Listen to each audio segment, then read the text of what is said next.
Welcome back. In this video I'm going to show a few tips and tricks of how you separate some of these modern 4-stroke and 2-stroke crankshafts. On many of them they've got very weak and very light castings on the sides here. They're quite vulnerable to pressing, especially when there's lots of tons involved. So what I do, rather than try and press it and risk damaging these delicate thin sections here, what I do basically, I just, as you can see there, the conrod's slit, and what I do, I just simply slit down there and separate the whole thing using an angle grinder and a cutting disc.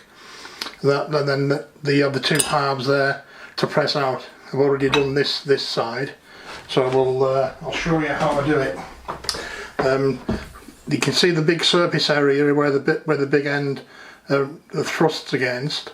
All you need is a suitable heavy walled tube to fit over, as you can see here, to press out each half. So we'll do that.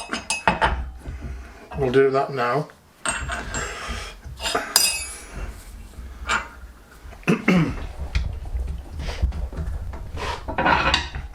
Much safer doing it this way, and some of the 2-strokes really are delicate webs around the big end itself.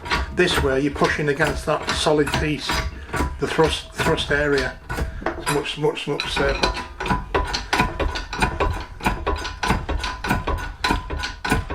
No risk of any damage whatsoever then.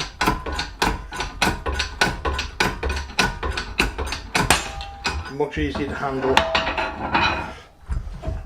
This engine actually let go at the top end and actually bent the end of the conrod here, and you can see it's slightly bent over to this side.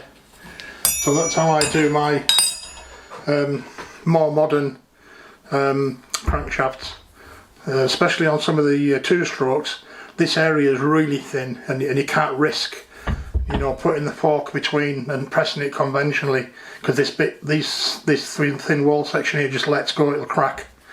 So that's how I do my modern single cylinder 2-stroke and 4-stroke crankshafts.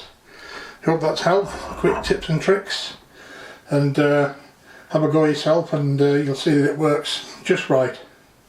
So thank you all again for watching. Bye for now.